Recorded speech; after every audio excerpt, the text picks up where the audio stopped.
Muy bien, entonces, retomando la última diapositiva de anoche, quedamos en cómo era el proceso jurídico o cómo habría sido el proceso jurídico de Jesús. Describimos un poco cómo funcionaba el derecho judío según la Misná, bueno, según la ley y la Misná. Recuerden que la ley es lo que nosotros conocemos como el Antiguo Testamento y particularmente eh, el Pentateuco, y la Misna era un texto que había sido fruto de las interpretaciones de los grandes rabinos, es decir, la Misna estaba comprendida de las grandes interpretaciones que los rabinos habían hecho a lo largo de la historia de diferentes pasajes. También podríamos ubicar junto con la Misna los targúmenes o el Targum. Lo que pasa es que la Misna era más de tipo jurídico, especialmente recogía las normas de los rituales de pureza. En ese orden de ideas, entonces, estamos ante un tipo de juicio en el que vamos a ver qué es lo que le aplican a Jesús. Denme un segundito que aquí me están pidiendo algo. Pues vamos a mirar cuál es el juicio que se le aplica a Jesús. Si es desde el derecho judío, si ellos son los únicos culpables de la muerte de Jesús, tendría que ser el derecho judío. Y si por el contrario la culpa es compartida, sería derecho judío o derecho romano. O si en realidad los verdaderos culpables de la muerte de Jesús son los romanos, entonces estaríamos ante una aplicación del derecho romano. Vamos a ver entonces cómo se desarrolla. Y en cómo es la situación de Jesús ante las autoridades. Si me estoy saliendo es porque me están pidiendo ingreso, ¿listo? Entonces me disculpan que me tenga que estar saliendo un momentico para poderle dar vía a los compañeros que van ingresando. Bien, entonces, ¿cómo es el juicio, o qué pasa con Jesús frente a las autoridades? Según los evangelios, a Jesús lo detienen en la noche, ¿sí? Y pasa por dos juicios. Bueno, en realidad tendríamos que hablar de un solo juicio, porque el primero que realiza ante Caifás y Anás, en realidad es un interrogatorio, propiamente dicho. Sin embargo, Marcos y Mateo son los que indican que el juicio o el interrogatorio en el que tiene lugar de Jesús después de su detención lo realiza el Sanedrín en pleno, pero algunos relatos dicen que solo fue Caifás y Anás, es decir, el sumo sacerdote y el suegro. Es decir, estamos ante una situación, pues, como les poníamos ayer, un interés de familia frente a lo que ha sucedido con Jesús en el templo y su llegada a Jerusalén. Es poco probable que el Sanedrín en pleno se hubiese reunido en la noche, sobre todo porque estamos en vísperas de la Pascua. Entonces, eso no es muy poco probable. Lo que puede estarnos indicando los relatos evangélicos sobre que el Sanedrín en pleno haya juzgado a Jesús puede obedecer más al argumento que van a plantear de que han sido el pueblo de Israel representado, o el pueblo judío representado en el Sanedrín, quienes han condenado a Jesús. ¿Sí? Bien, en realidad, frente a la detención, sí es probable que haya sido en la noche, como lo dice el texto, aunque como vamos a ver más adelante, esto de ser detenido en la noche, en medio de la oscuridad, con soldados, con antorchas, puede ser más una ambientación del relator para indicarnos un asunto bien interesante, y es que todos los poderes de este mundo confabulan contra Jesús en la noche para darle muerte. Entonces, probablemente la detención nocturna obedezca más a esa intención teológica y a la manera como se está leyendo los últimos acontecimientos de Jesús, pero fiándonos en los evangelios sería en la noche, ¿sí? Pero en el evento en que se haya realizado, una cosa es que lo detengan en la noche y otra cosa es que lo juzguen. Por eso les decía que probablemente el encuentro ante Anás y Caifás es más bien un interrogatorio, porque el juicio tuvo que haberse realizado en la mañana, cuando según la ley judía el Sanedrín podía sesionar. De hecho, y como les decía ahorita, siendo en la noche previo a la Pascua era muy poco probable.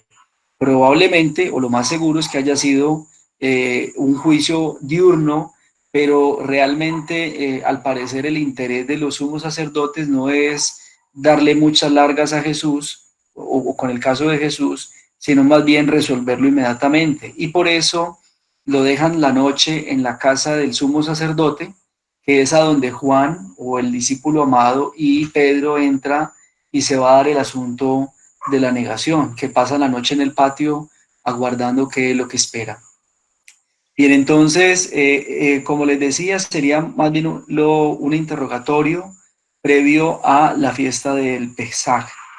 Dado que el viernes, recuerden que Jesús, según la lógica, lo detienen un jueves, el viernes es el día previo al Pesaj, es el día en que se comen los panes ácimos. Desde el jueves en la noche, de hecho, lo que Jesús ha celebrado en realidad el jueves no es la Pascua, ¿sí? Sino la fiesta de los panes ácimos.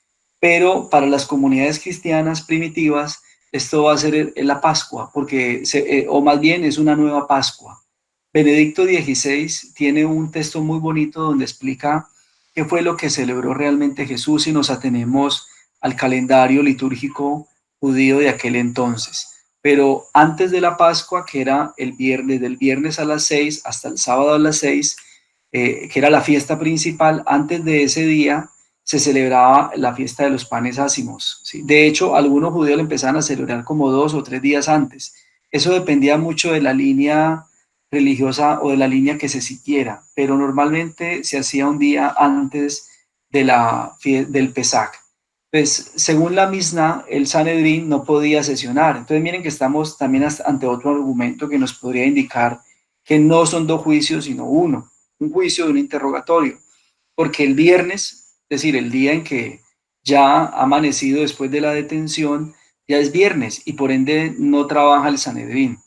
En ese orden de ideas, quienes hubieron o quienes juzgaron a Jesús, los únicos que juzgaron a Jesús, digamos que a cielo abierto o en el, en el coso del empedrado, en la calle del empedrado, tuvieron que haber sido los romanos, no propiamente los judíos. Pues, ¿cuáles son las autoridades frente a las que se enfrenta a Jesús o las que detiene, o con las que Jesús tiene que rendir algún tipo de explicaciones? El interrogatorio con Caifás y Anás a medianoche o la madrugada y ya el juicio ante los romanos. ¿Qué es lo que nos quiere plantear los evangelios cuando nos describen la detención de Jesús en la noche? Que era lo que les decía ahorita un poco, y esta primera situación ante las autoridades judías y romanas. La reflexión puede ser más de orden teológico, ¿sí? Es decir, en la que nos ambientan los evangelios, por lo siguiente: la descripción de los juicios en la noche es una construcción teológica para describir lo trágica que es la pasión de Jesús, ¿sí? No solamente es trágica porque los discípulos lo abandonen allá en el huerto de Getsemaní, no solo es trágica porque lo que la traición de Judas, sino que también es trágico que no le den la posibilidad de hacerlo a plena luz del día, donde probablemente hubiese sido más difícil detenerlo simplemente por ejercer un ejercicio de autoridad.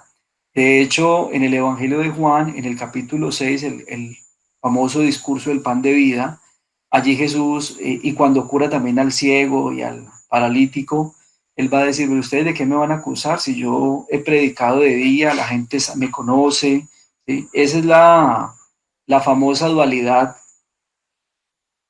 que presenta el Evangelio de Juan: los que son los hijos de la luz y los que son los hijos de la noche. Como Jesús es hijo de la luz, actúa de día, como los sumos sacerdotes y las grandes autoridades son hijos del mal, pues actúan de noche. En la detención y en el juicio de Jesús, todos los poderes han confabulado contra el Hijo de Dios, a quien quieren eliminar en secreto, de noche y bajo las sombras del mal. En esa hora crítica, y miren que cuando se dice que es una reflexión teológica o que es una construcción teológica desde del relator, que está haciendo toda esta narrativa en torno a los últimos sucesos de la vida de Jesús, lo que busca también es mandar un mensaje a las comunidades que vayan a leer luego el Evangelio. Recuerden que los evangelios se escribieron con ocasión de las persecuciones que empezaron a vivir las comunidades. Fueron las persecuciones de los judíos, de los romanos, las que ocasionaron la elaboración de los evangelios. Ante el temor de perder la memoria de Jesús, ante el temor de olvidar a Jesús, las comunidades de la ya primera, segunda, segunda generación empiezan a poner por escrito estos hechos y le dan una forma para denominarlo evangelio. Entonces lo que intentan los autores es que cuando las comunidades lean estos textos, ¿sí?, de la pasión de Jesús en la noche, cómo los poderes del mal o los poderes de este mundo confabulan para matarlo, pues que se sientan identificados. Entonces es en la hora crítica, la de la noche, la de la persecución, donde los cristianos deben confesar su fe, al igual que Jesús, y no negarlo como Pedro. ¿Sí? Miren que cuando Pedro nunca negó a Jesús Profe, todo el tiempo que estuvo con él, ya voy, todo el tiempo que estuvo con él, pues siempre lo respaldó, incluso lo motivó, hasta le dijo que era el Hijo de Dios, bendito, pero es en la noche cuando los poderes del mal se activan o son más poderosos que Pedro cae ante esta situación y pues termina negando a Jesús. Miren que hay un ejercicio bien interesante allí en el cual los cristianos deben identificarse también cuando leen la pasión de Jesús. ¿Sí? ¿Quién me hablaba? una pregunta. ¿Tú estás compartiendo las diapositivas? Eh, ay, qué pena, qué pena. Porque yo creí que era, ya había puesto ahí en el chat, pero dije, va a interrumpir porque no veía las diapositivas. Entonces yo dije, bueno, Sí, qué pena. sí, discúlpenme. Es que como me Disculpe la salí molestia. para darle, Ahora me sí. salí para darle ingreso a un compañero, no recuerdo quién fue el último que entró, entonces, bueno, estábamos presentes estas dos, Jesús ante las autoridades, ¿sí? El juicio, el interrogatorio y el juicio, ¿sí? Y la reflexión teológica o la intención teológica que tienen los evangelios cuando nos describen toda esta detención nocturna, la negación de Pedro, etcétera. Bien. Miren, entonces, ahora esto desde Jesús ante las autoridades, desde los evangelios, lo que nos dicen, lo que sería probable, lo que no sería poco probable, la reflexión teológica que podemos hacer ante las autoridades y ahorita la mirada histórica que podríamos hacer de este evento de Jesús ante las autoridades. ¿Cómo pudo haberse desarrollado históricamente esta situación de Jesús ante la autoridad judía y romana? ¿Sí? A nivel de las autoridades judías, después de la detención de Jesús, sin duda alguna, tuvo que haber sido llevado a la casa del sumo sacerdote de ese entonces, Anás, ¿sí?, que era quien había dado la orden para, pues, para detenerlo, ¿no? Pues, no, como el Sanedrín no podía sesionar de noche y mucho menos al día siguiente, porque era el día previo a la Pascua, pues finalmente quien lo iba a interrogar era Anás, ¿sí?, uno de los más influyentes incluso de la época, ¿no? Valga decir que Anás y Caifás pues se rotaron permanentemente durante varios años el sumo sacerdocio, que tenía una duración de un año. Era como un pontificado muy corto realmente. Ante Anás no se lleva ningún juicio, como lo dije ahorita, pues el tribunal rabínico no ha sido convocado y por ende él solo no puede juzgar. El juicio se hace con todo el tribunal rabínico, con todo el Sanedrín. De lo contrario, estamos es ante un interrogatorio. Tanto Anás como Caifás realizan interrogatorios a Jesús, pero ningún juicio. Eso era competencia de los romanos, ¿sí? Porque los juicios son competencia de los romanos. Tras la ocupación de los romanos en el año 70 de la Palestina, o lo que ellos llamaban la Gran Palestina, de aquel entonces, ellos habían ido quitándole libertades a los judíos y una de las que le habían quitado era la posibilidad de juzgar a alguien y incluso no solo juzgar, sino también la posibilidad de condenar a alguien a muerte, ¿sí? Solo en asuntos de rituales de pureza y de, ¿cómo se llama? De infidelidad, se me va la palabra en este momento. Estoy pensando en el Evangelio de Juan en el capítulo 8, la mujer, se me va la acción, la palabra en este momento. Bueno, cuando encontraban a una pareja que no eran esposos, no me sale la palabra, que no eran esposos y que estaban cometiendo adulterio. ¿Sí?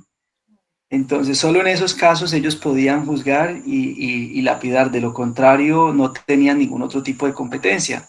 Y como Jesús no ni es un adúltero ni mucho menos, pues por ende el caso de Jesús se vuelve competencia romana. ¿Sí?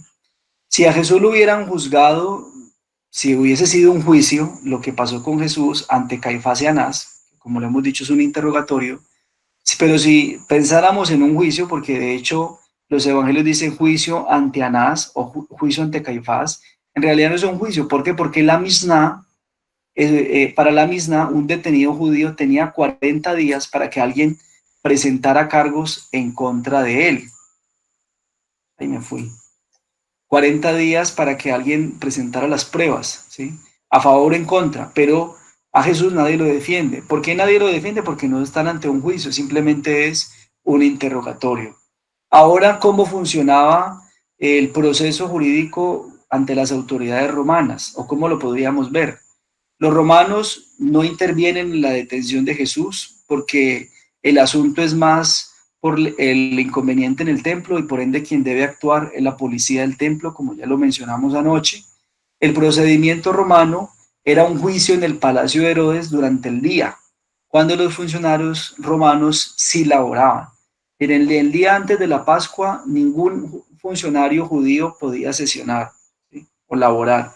En cambio, los romanos, como ellos sí eran extranjeros y por ende no aplicaba la ley para ellos, pues ellos sí lo podían hacer.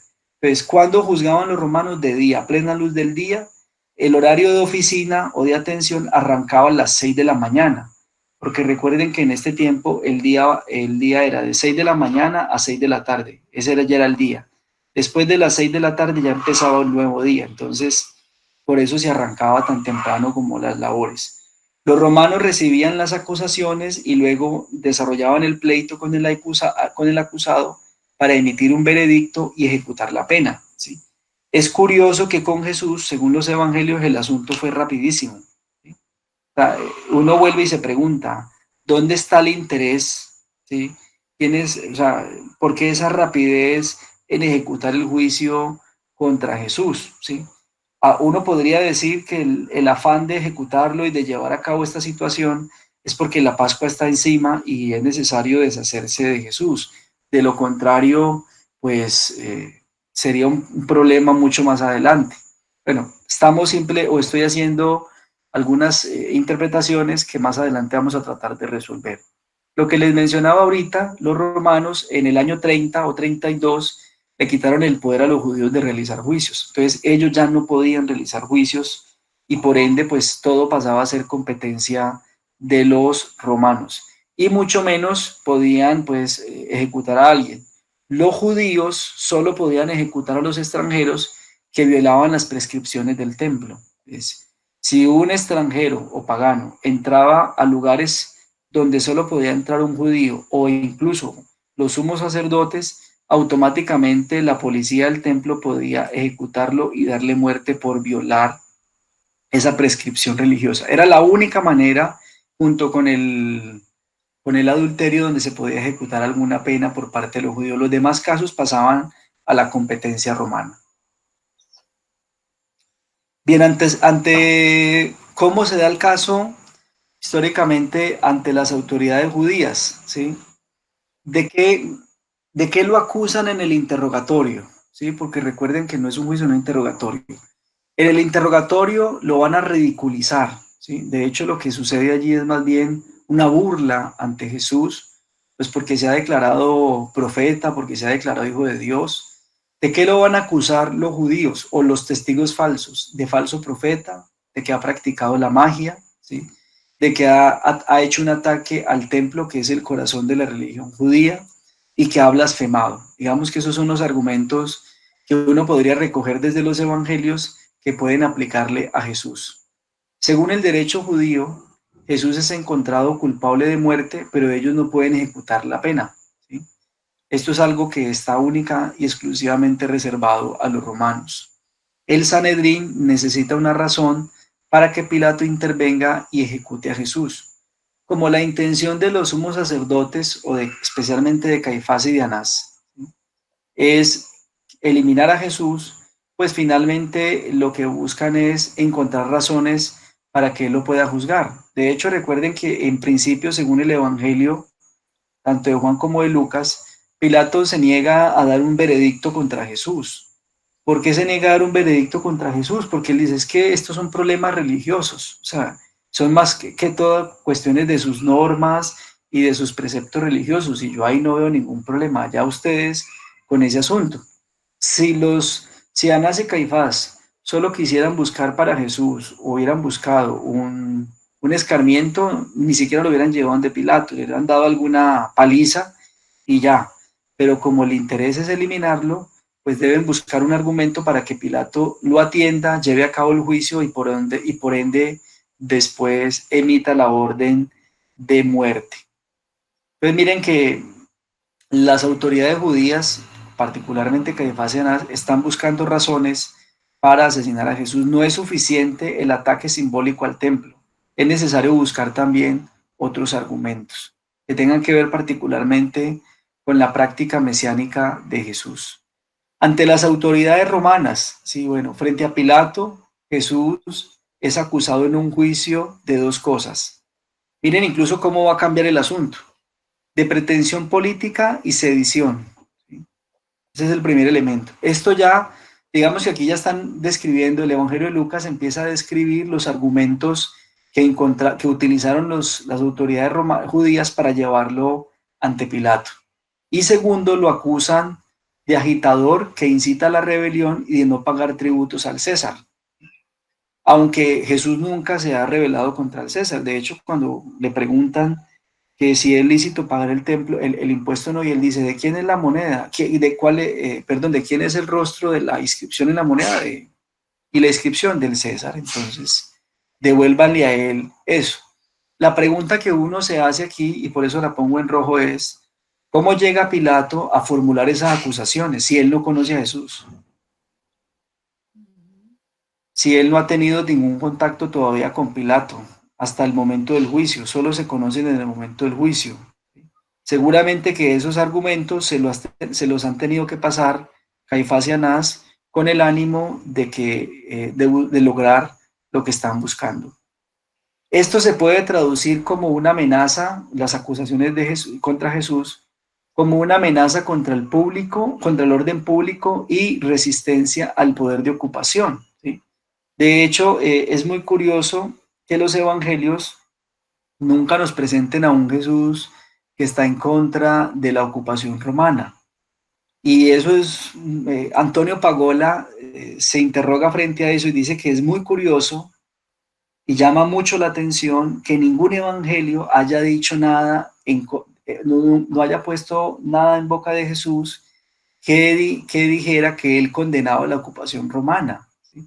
Cuando a Jesús, que es Galileo, ¿sí?, del norte, de la provincia, de la zona rural, que es la más afectada por la presencia romana. Recuerden que en la Vía Maris, que era la avenida principal que habían construido los romanos, que venía desde Siria, atravesaba Antioquía, bordeaba el lago de Galilea, pasaba por Tiberíades, Séforis, hasta llegar al puerto de la Cesarea del Mar, ¿sí? Era una gran avenida y tenía varios peajes. Y en esa avenida, como todas las avenidas con peajes, como en tiempos de la pesca milagrosa en Colombia, estaban militarizadas. Los romanos tenían una legión apostada de 4.000 soldados romanos que custodiaban toda la provincia romana y regados en todas partes. Y donde más ejercían brutalmente su autoridad era en el norte, donde estaban los campesinos, los grandes haciendas de cultivo, donde se recogía la comida que se llevaba, la mejor comida se llevaba a la Cesarea del Mar y de ahí se transportaba en barcos hasta la capital romana, ¿sí? O algunas otras capitales para comerciar. Entonces, de hecho, Flavio Josefo y otros autores nos narran la crueldad de los romanos en el norte de Galilea, en el sur también, en tiempos de Arquelao, pero en el norte era terrible la forma como ellos procedían. Entonces llama la atención que nunca Jesús dice nada en contra de los romanos. Pareciera ser que su único lío es con los judíos, pero si Jesús es consciente de la situación de opresión que vive su pueblo, pues sin duda alguna que tuvo que haber dicho algo en algún momento en contra de los romanos, ¿sí? Aunque tuviera buena relación con este centurión romano que le pide que cure a su siervo amado. Entonces y Pagola también lo plantea y uno se interroga, bueno, pero ¿dónde está el Jesús que se opone a la opresión, que se opone a la esclavitud del pueblo, ¿sí? Que no está diciendo nada ante esas autoridades? Entonces es lo que hace pensar que los evangelios o los evangelistas no quieren entrar en conflicto con los romanos y por eso toda la culpa de la muerte de Jesús va a recaer única y exclusivamente ante los judíos y especialmente ante las autoridades. Bien, durante el juicio ante Pilato tuvo que haber preguntado a Jesús, sin duda alguna, que esta fue una pregunta, pero recuerden que esta pregunta, junto con las dos acusaciones anteriores, son datos que le han pasado ya las autoridades judías, ¿sí? ¿Eres tú el rey de los judíos? ¿Sí? La respuesta de Jesús es en realidad la confesión de fe de las comunidades cristianas. ¿Se acuerdan ustedes cuál es la respuesta de Jesús? No, yo no me acuerdo. ¿No se acuerdan? Que si ustedes se acuerdan cuál es la respuesta que Jesús le da a Pilato cuando le pregunta si él es el rey de los judíos. Le Tú lo dice, has Eso dicho. tú lo has dicho. en Sí, Juan, soy yo. Yo nací, vine al Tú lo has mundo dicho. para ser testigo de la verdad. Todo el que es de la Bueno, verdad, escucha mi voz. muy bien. también dice Jesús, ¿eso lo dices por cuenta propia o porque otros te lo han dicho? Ajá, ¿te acuerdan? Exactamente. Bueno, efectivamente él dice, la respuesta es tú lo has dicho, es decir, yo no lo, pero antes de, y luego cuando le dice eso, le dice, pero la pregunta obedece, bueno, no me acuerdo si es primero o después, pero en el diálogo él le dice, Jesús lo interroga, tú lo dices por cuenta propia o porque otros te han dateado, ¿sí? Pero finalmente a lo que se debe llegar como comunidades cristianas es a decir lo mismo que Jesús, ¿sí? Tú lo has dicho. Y nosotros, desde la confesión de fe cristiana, tendríamos que decir, ¿es Jesús el rey de los judíos? Bueno, aquí ya no tendríamos que decir solamente que es el rey de los judíos, ¿sí? Jesús es el rey del universo, del mundo, efectivamente que lo es. Las comunidades cristianas, cuando leyeron el Evangelio, su respuesta, sin duda alguna, tuvo que haber sido la misma. Muy bien, Profe, ¿qué pasa antes del veredicto romano? ¿Sí? el hecho de que en el interrogatorio que le hicieron en el Sanedrín le hayan preguntado primero que si era hijo de Dios y luego el Mesías, el hecho de que él aceptara tácitamente que sí era el Mesías y que era el hijo de Dios, no sería un argumento para el que los del Sanedrín llevaran a juicio ante Pilatos a Jesús por el hecho de que solamente el emperador era considerado el Hijo de Dios para los romanos y no había más, y por el hecho de que el Mesías, no como figura espiritual que era Jesús, sino como figura militar, representaba una amenaza política para Roma. Sí, sin duda alguna que el hecho de que Jesús se declare el Hijo de Dios es un asunto que compete a ambas autoridades, tanto a judíos como a romanos. Pero los romanos estaban ya, como dicen, curtidos de lidiar con ese tipo de personajes Y por eso para ellos este asunto de Mesías, de mesianismos, era más un asunto religioso. Ahora, en el evento en que, como en el caso de Simón Bar Cosiba, por ejemplo, del año 40 y algo, 44, 45, ¿sí? El hecho de que, perdón, de Teudas, ¿sí? Del tal Teudas y de Simón Bar Cosiba, que es posterior a la Segunda Guerra Judía, en el caso de Teudas es que estos se han declarado mesías y además de eso son violentos. Pues si ya entran en violencia y empiezan a atacar las autoridades romanas, ahí sí ya se vuelve un asunto, ya lo interpretan político. Pero en el caso de Jesús, Jesús no tiene acusaciones de violencia. Es un profeta, es un predicador, ¿sí? Que tiene un mensaje y que se enmarca dentro de las categorías de la predicación judía, aunque con una novedad propiamente bien marcada, pero el asunto no deja de ser para los romanos un asunto religioso. Ahora, esa astucia de las autoridades, y hay que reconocerlo, esa astucia de las autoridades en darle el giro a los argumentos y tomar entonces la expresión Mesías, hijo de Dios, como una pretensión política. Entonces ya ahí sí, era lo que yo exponía en la diapositiva anterior, eso ahí ya sí vincula a las autoridades romanas, ¿sí? Bien, ¿cómo llega Pilato a formular las acusaciones que le hace a Jesús de pretensión política y sedición y agitador e incitador de rebeliones y no pagar el impuesto al César? ¿Sí? El centro de la predicación de Jesús es el reino de Dios. La pretensión de este mensaje ya sabemos que es política, es religiosa y política, ¿sí? De hecho, cuando Jesús lee el relato de Isaías en la sinagoga en Lucas 4, 16, 21, el mensaje no solamente es religioso, también es político, ¿sí? Porque habla del año de gracia del Señor. Y el año de gracia del Señor era un año profundamente político, que tenía unas bases religiosas, pero era profundamente político porque implicaba una transformación de las relaciones sociales que partían o que tenían como punto de partida la nivelación social. Pues eso ya es un asunto político y no solamente político, hasta económico es el asunto. Entonces, efectivamente el anuncio del mensaje tiene esas dos categorías o esas dos dimensiones. Lo otro es que la manera de transmitir el mensaje sorprende mucho a la muchedumbre, ¿sí? E inquieta a los fariseos y choca sin duda alguna con los saduceos.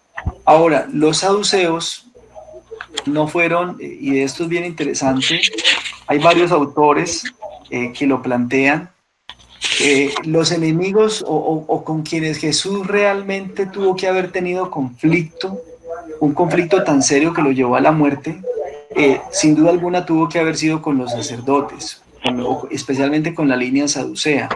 ¿Por qué? Porque hasta el año 70, recuerden que hasta el año 70, quienes ejercían el control principal de la religión, porque dominaban el templo y el culto y los impuestos religiosos, eran los sacerdotes. Después del año 70 la cosa cambia. ¿Por qué cambia? Porque al destruirse el templo ya no hay banco que administrar o recaudos que administrar y pues el templo Jerusalén pierde toda su fuerza. Entonces la fuerza se traslada a las sinagogas y son las provincias las que empiezan a ejercer el control. Por eso es que se da la asamblea de Yamnia en el año 80, donde los que empiezan a ejercer la autoridad religiosa después de la destrucción del templo son los fariseos y ya no los sacerdotes. Pues si los evangelios se escriben entre el 70 y el año 100, es entonces con los fariseos con los que se tiene el problema realmente, con quienes van a chocar las comunidades, es con los fariseos que son los que tienen ahorita el control. De hecho, una de las decisiones que toma la asamblea de Yamnia en el año 80 es expulsar a los que se dicen cristianos de la sinagoga e impedirles a partir de esa asamblea el ingreso a la sinagoga.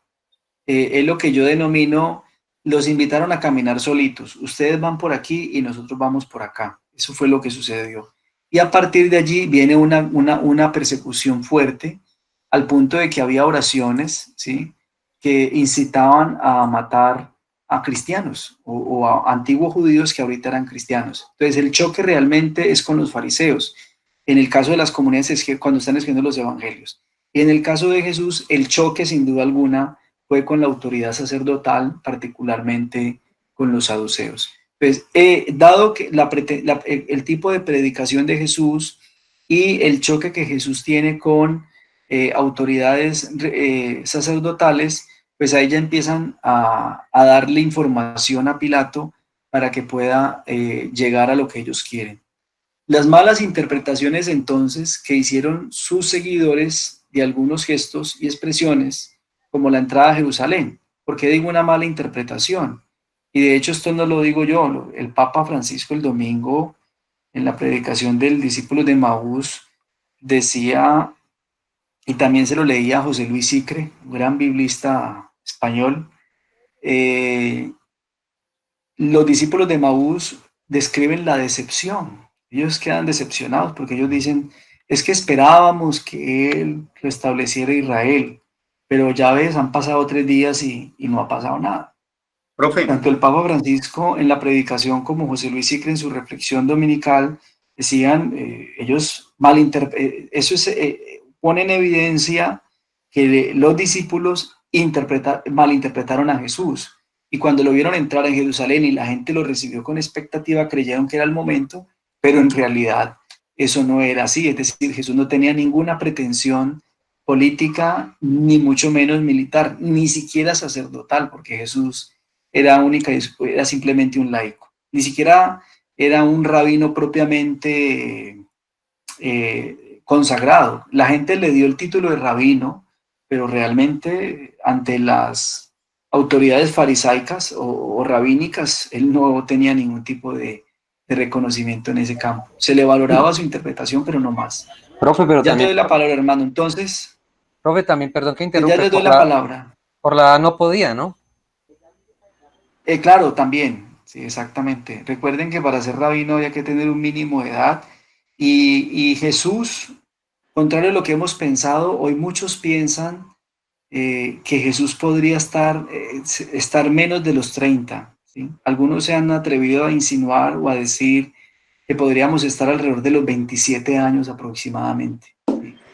De hecho, si recuperamos los 6 años que se perdieron del calendario cristiano y los 27 de Jesús nos da exactamente 33, ¿sí? Por eso algunos insisten en que Jesús era muy joven. Ahora, 27 cuando cuando se dio la muerte, y si predicó alrededor de unos 2 o 3 años, estamos hablando de que empezó muy joven el anuncio del reino. Entonces, por ende, no hay que temer a la juventud, ¿sí? A veces en la juventud hay mucha fuerza para hacer cosas grandes. Ahora, lo otro también que podría llevarnos a pensar en esto que algunos plantean de que Jesús era muy joven, es que no se ha casado. Y recuerden que un judío de bien, un judío fiel a la ley, entre los 15 y entre los 13 y entre los 15 y los 18 se casa. A las 12, a los 12 ya es un hombre y puede ir a la sinagoga y leer la Torá, ¿sí? E incluso participar de la interpretación. Pero después de los 15 ya es necesario que se case. Ahora, un hombre que no se ha casado, a los 24, a los 25, a los 26, a los 27, en una cultura rural como la de Jesús, que era tan conservadora, eso tuvo que haber sonado muy mal. E incluso tuvo que haber dado hasta rumores, seguramente en la comunidad. Bueno, ¿y este qué le pasa? ¿Por qué no se casa? ¿Qué oculta? Bueno, en fin. Obviamente que nosotros sabemos ya que Jesús ha asumido un compromiso serio y rotundo con el reino de Dios y por eso es que asume el celibato. De hecho, cuando yo le doy clase a los seminaristas, me gusta recordarles esto porque les digo yo, y en eso me uno a Pagola y a J.P. Meyer, ese es un argumento muy interesante para el celibato. Si quisiéramos pues entrar en una defensa o en una valoración del celibato, es aquel o aquella que se quiere dedicar única y exclusivamente al anuncio del reino y a la extensión del reino y no propiamente porque, bueno, por otras razones. Entonces, creo que ahí hay un elemento bien interesante que nos podría pensar. Entonces, efectivamente, Jesús es muy joven y no podría ser un rabino, o al menos no reconocido. Que la Profe, gente se lo dé de ese título es otra cosa. profe, ¿te puedo preguntar algo? Sí, sí, claro, Armando, dale ya. Profe, lo que pasa es que pues, a mí me parece que lo que le hicieron a Jesús fue un complot entre el Sanedrín, eh, los saduceos, pues, toda esta gente que no quería a Jesús por los factores que nosotros hemos enumerado. Y lo podemos comparar en muchas ocasiones. Hay muchos líderes políticos que, pues, como que son como una piedra en el zapato digamos, en un sistema político, y lo hemos visto nosotros aquí en Colombia, y ha sido un fastidio. Entonces, pues a ese hay que sacarlo. Lo podemos ver con el candidato Galán, con otros líderes, Álvaro Gómez Hurtado, bueno, no sé, otros líderes, y de pronto caen estos líderes y eran un zapato, y entonces le arman el complot más tremendo y lo sacan, como hicieron con Nabot y el rey Ahaz. Entonces, montan toda la parafernalia y se consiguen los testigos y montan todo el show publicitario para sacarlo. Y creo que me parece que el Papa Francisco hace poco habló sobre eso, profe. Sí. Bueno, entonces, efectivamente por ahí vamos caminando. Mira que, pero en ese complot hay que meter también a los romanos. O sea, no podemos solo meter a los judíos, porque mira que lo que estamos llevando a cabo es, si bien la cúpula sacerdotal consigue argumentos para para poder llevar a Jesús ante el juicio romano, ¿sí? No podemos imaginarnos a los romanos iguales que a Judas, obedientes y súbditos del sumo sacerdote. Una cosa es que el sumo sacerdote o la alta esfera sacerdotal tenga una influencia en la política de Israel, pero otra cosa es que ellos manden a Pilato o a los funcionarios romanos. Eso no funciona así. Ahí también hay que reconocer una culpabilidad y incluir dentro de ese complot a los romanos. ¿Bien? Pero, profe, Entonces, miren, mire que, por ejemplo, a Pablo, que era ciudadano romano, a ese o sea, le tenían muchas ganas, y pues a él le tocó decir que era romano para poder que no lo fueran a crucificar o a hacer lo que mismo le hicieron a Jesús. Pero por eso mire, mismo usted me está dando la razón, porque tenía la doble ciudadanía y pues como no se puede meter con los romanos, entonces por eso los judíos se quedan con la gana de hacer todo, de hacer el mismo complot como tú lo acabas de decir con Jesús. No puede, porque él tiene una doble ciudadanía y por ende deben de respetársela. Entonces, profe, miren, lo que pasa es que Armando, espérate, ahorita seguimos. Entonces, miren, las malas interpretaciones que hacen interpretan la entrada a Jerusalén como no es. No hay pretensiones políticas. El ataque en el templo no es que Jesús quiera destruir el templo, simplemente es un signo de purificación. Y algunas palabras, ¿sí? He venido a arrojar fuego a la tierra y quisiera que ya estuviera ardiendo, o no he venido a traer paz y no espada. Esas palabras y esas expresiones fueron malinterpretadas por sus mismos seguidores, sin duda alguna. Y esto tuvo que haber hecho eco también en los argumentos para poder condenar a Jesús, ¿sí? Ahora, luego las comunidades van a entender después de la resurrección, pues que el asunto con Jesús no era ni militar ni era político, sino que era una propuesta salvífica, que esa propuesta salvífica sin duda alguna incluye la restauración del orden social, sí, pero no a través de la fuerza de la violencia. Por eso Lucas, que de hecho Lucas tiene un signo muy interesante o un gesto, y es cuando a Jesús lo van a arrestar en el Getsemaní, Pedro saca la espada y le corta la oreja a Malco, que de hecho lo que decíamos ayer con Rodrigo, ¿sí? Lucas le pone nombre al personaje, seguramente por lo meticuloso que ha sido, ¿sí? Es el único que nombra, bueno, es el único también que presenta el hecho.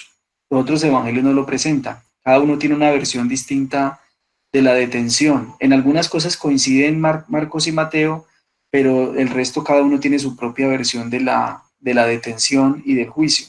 Entonces, miren, ¿qué dice Jesús cuando a Pedro? Me dice, no, mire, guarde la espada porque el que a hierro mata, a hierro muere, y coge en un gesto muy interesante, muy misericordioso, y le pega la oreja a través al otro, ¿sí? O sea, Jesús manda un mensaje, mire, no es por la fuerza de la espada, no es por la violencia como se restablece el orden social, es por gestos de misericordia, es por gestos de amor, de bondad que vamos a transformar esto. Y si el reino implica que yo vaya a las autoridades y pase por la cruz, eso es otro asunto, pero no es por la fuerza de la violencia. Entonces, si bien las acusaciones de los sacerdotes son evidentes en los evangelios, es claro también que los romanos no solo obedecen al pedido de ellos. En realidad Jesús representa un peligro para la estabilidad y la seguridad de la provincia.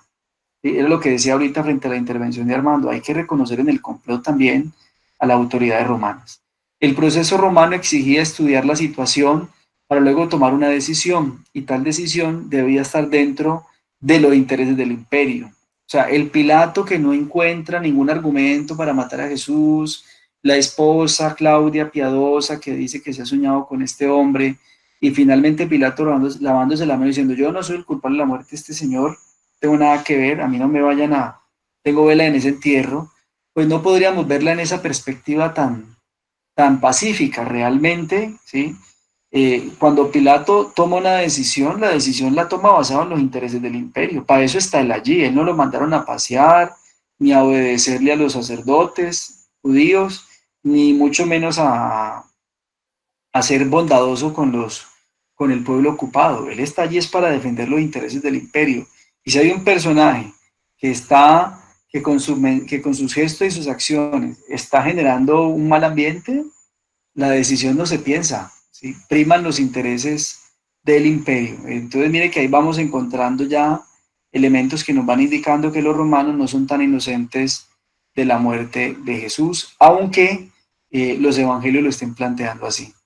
Ahora, Profe, no quiero, no, con esto no estoy contradiciendo los evangelios, no recuerden que estamos haciendo un análisis histórico. ¿Sí, señor? profe, yo pienso que para Poncio Pilato Jesús no era ni pizca de amenaza. Para él, ¿no? No era, pero mejor dicho, era una pulga ante un monstruo, pues. Él no lo veía como amenaza.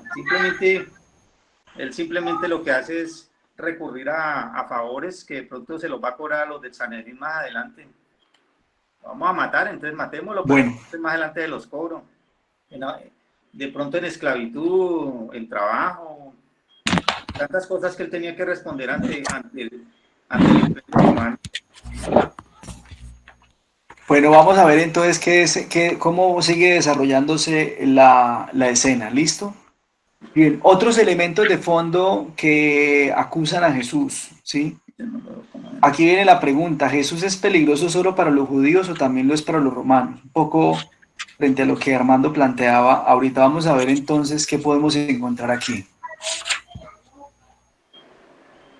Jesús, ya dijimos que su práctica religiosa es subversiva.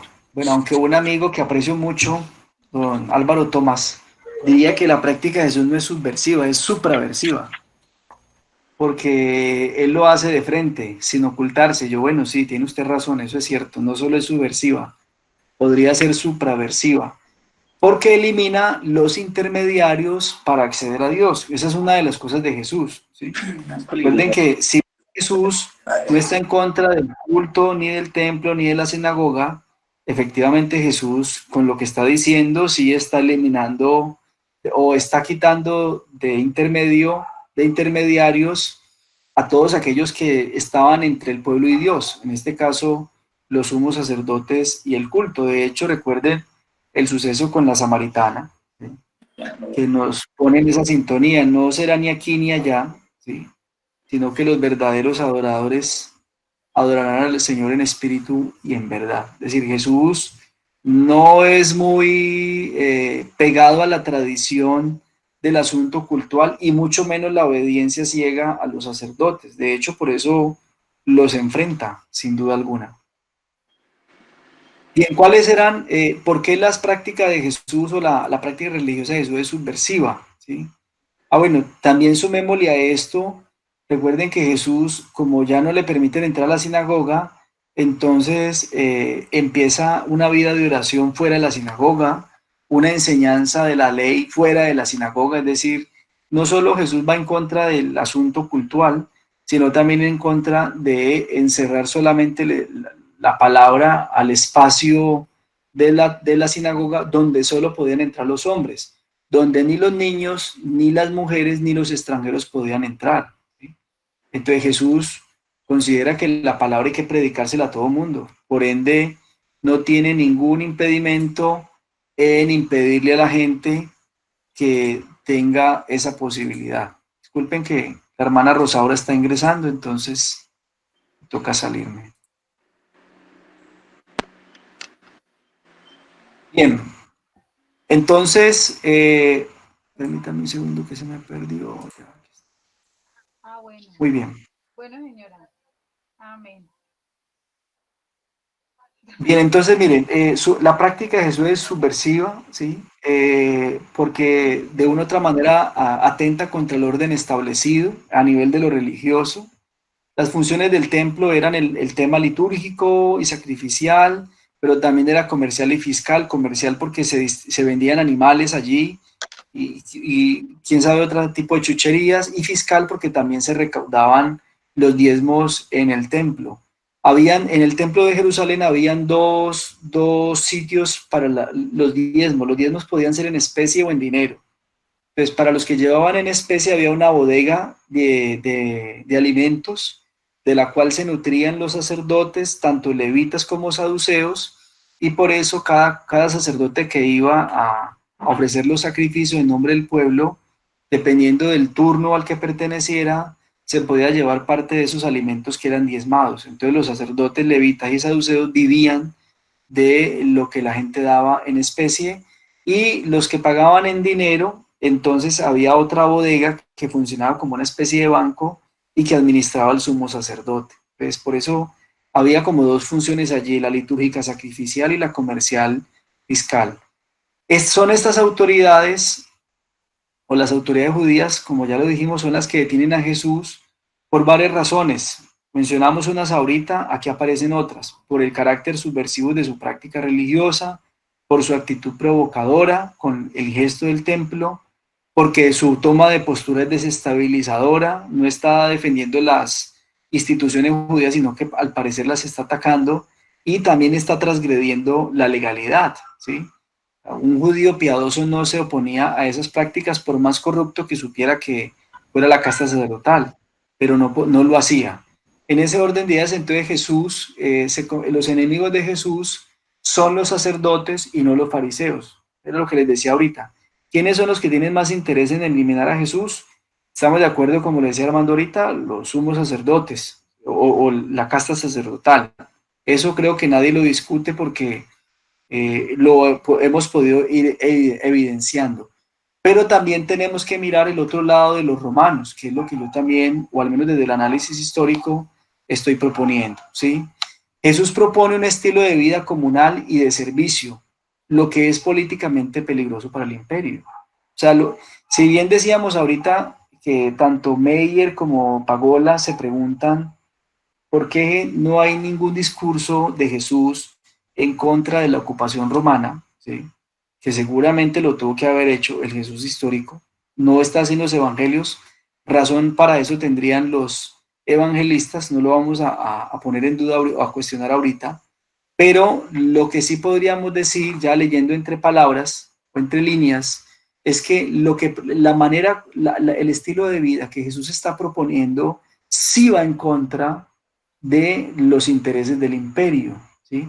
Porque el imperio es un imperio que se mueve bajo la base del comercio y la explotación de los pueblos, ¿sí? Y la violencia, el ejercicio de la violencia.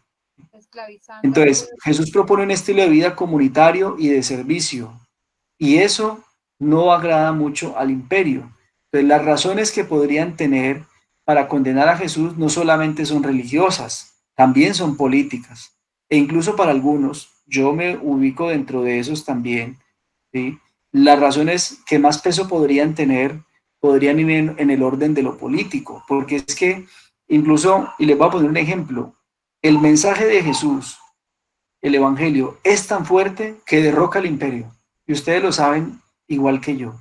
Hacia el siglo tercero, casi empezando el siglo cuarto, el imperio romano viene en caída, ¿sí? Y toda esta caída es porque los cristianos están proponiendo, llevan más de 2 siglos proponiendo un estilo de vida diferente. Mire lo que dice el profesor Larry Hurtado. Larry Hurtado, en el libro Destructores de los Dioses, va a decir que los cristianos le generan un gran daño al imperio romano y colaboran en su caída por la manera como viven. Hay varias cosas a las que se oponen los cristianos dentro de la sociedad romana. Primero, ¿sí? Ellos se oponen a abortar o asesinar a los niños recién nacidos. En la cultura romana, ¿sí? Si una pareja tenía un bebé, el sexo no era el que querían, lo podían arrojar a la calle, al basurero o al mar o al río y no pasaba nada, ¿sí? Los cristianos se oponen a esa práctica. La segunda, se oponen a participar de las actividades del Coliseo. No van al Coliseo, aunque eso implique para muchos la posibilidad de perder estatus e incluso alimentación, porque recuerden que en el Coliseo el emperador daba comida durante el día para que la gente participara de las actividades, porque en el fondo eso era un culto al emperador y lo que buscaban era reforzar esa idea en la conciencia de las personas. Se oponen al adulterio, ¿sí? Los cristianos se consideran esposo de una sola mujer y esposa de un solo hombre. De hecho, Pablo lo va a plantear así en una de sus cartas. Esa es una forma de oponerse a estar cambiando de esposa o al adulterio, que era una práctica también muy habitual dentro de los romanos, vecino con vecina y viceversa, ¿sí? No tenía ningún inconveniente. Se oponen a comer la carne de los sacrificios inmolada a los dioses romanos, aunque eso implicara también afectar su economía. Entonces miren que dice Larry Hurtado, poco a poco la cultura, el estilo de vida de los cristianos va a tener un efecto grandísimo en los cristianos. Y este profesor de la Universidad de Irlanda, ¿sí?, va a decir, ha hecho un estudio estadístico basado pues en estudios históricos, y va a decir que en el primer siglo, en el año 100, dentro del Imperio Romano, los cristianos podían ser alrededor de unos 1000 a 2000. En el siglo, finalizando el siglo segundo, empezando el tercero, podríamos estar hablando, dice el Hurtado, ¿sí?, de unos 200.000, de unos 10.000 a 20.000. Y en el siglo tercero, finalizando el siglo tercero, podríamos estar hablando, dice el Hurtado, de unos 200.000 a 400.000 cristianos. Entonces miren que esto ha tenido un impacto grandísimo, este estilo de vida, y por ende el hecho de que se vuelvan cristianos y asuman unas prácticas que van en contra de lo que propone el imperio, de una u otra manera, eso va a ayudar a la desestabilización imperial. Pues de ahí que lo que estoy planteando no está tan salido de los cabellos, porque encontramos ese argumento en Larry Hurtado, pero también dentro del mensaje de Jesús. Si bien no dice nada en contra directamente, lo que está proponiendo no es muy favorable al imperio romano. Por eso las razones también son de orden político, no solamente de orden religioso. Y aquí encontramos dos más. El mensaje de Jesús es su mensaje escatológico de la libertad, ¿sí?, política y religiosa, constituye implícitamente un ataque mucho mayor al Estado religioso. Este es un planteamiento de Jürgen Moltmann que yo rescato y describo aquí. O sea, como Jesús tiene una predicación profética y escatológica, e incluso apocalíptica, decíamos ayer también, pues es la invitación al ser humano a vivir libre, ¿sí?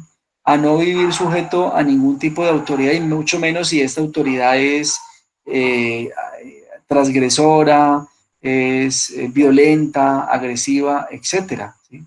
Y segundo, Jesús es condenado,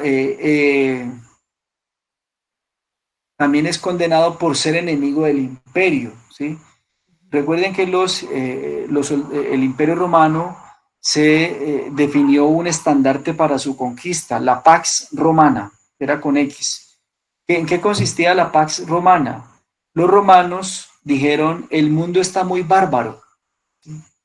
El mundo es bárbaro, ¿sí? La gente no se ha civilizado. Y entonces cuando construyen su imperio dicen, nosotros vamos a llevar humanidad al mundo, vamos a humanizar el mundo.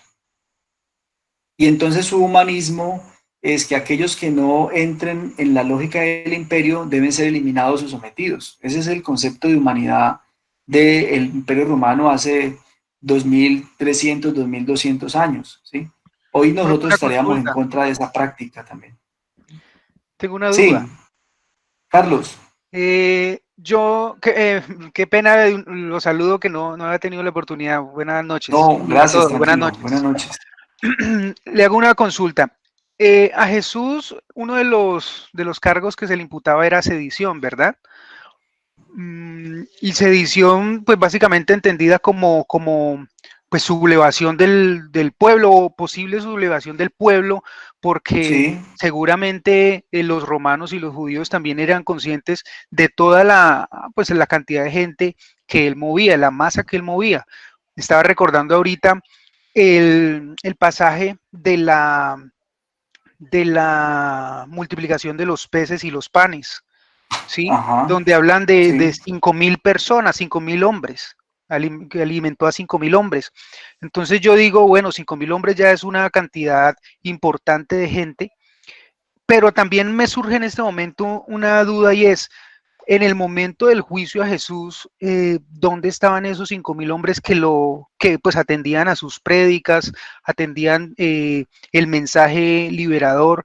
¿Dónde estaban? Y por qué no se dio en ese momento del juicio como esa sublevación del pueblo, ¿sí? Eso por un lado, y aprovecho de una vez como también para consultarle lo siguiente, son dos cositas. Lo siguiente es, usted ahorita hablaba de que pues Jesús estaba en contra pues de todas las inequidades que había en ese tiempo y pues sobre todo como un tema de comercio pues en el templo, ¿sí? Ahora, Ujú, lo que se me viene a la cabeza es el levita y el saduceo, digamos que tenían parte en esa limosna que daba el fiel, ¿sí? En algún sentido, Jesús también no sé, habría registro de que Jesús hablara sobre corrupción pues en esa práctica, pues como del levita y el saduceo de sacar parte. Esas son las dos bueno, cuestiones. ok, gracias, Carlos. Bien, frente a la primera, lo mencionaba en algún momento, una cosa es que la gente escucha a Jesús y otra cosa es que lo siga, ¿no? Esas son las dos situaciones. De hecho, yo creo que, bueno, creo no, los evangelios nos dicen que Jesús se la pilla. Cuando Jesús multiplica los panes por primera vez en Marcos, se va, pues él va a continuar con su camino, pero se da cuenta que la gente lo está siguiendo y lo quiere hacer rey, y él se vuela a la madrugada.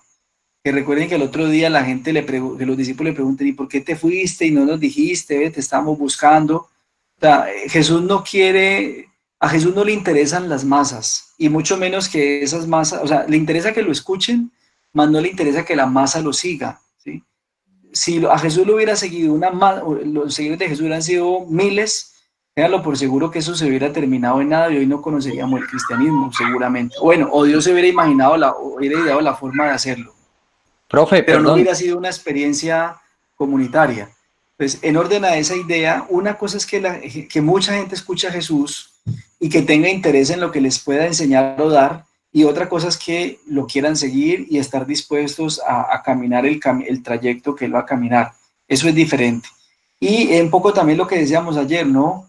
Jesús, y me mantengo en la idea de ayer, Jesús en Jerusalén era un desconocido, o sea, estamos hablando de una ciudad muy grande, Jesús es campesino, rural, lo más grande que ha conocido es Séforis y Tiberíades, que son pueblos o ciudades, si las pudiéramos llamar, o pueblos de 2 calles, de 2 cuadras. Es lo más grande que ha conocido, entonces no es posible que fuera, pues, que alguien supiera de él, sí, es posible, alguien puede saber de él, pero que la gente en Jerusalén lo conociera o que la ciudad lo conociera, no era poco probable realmente.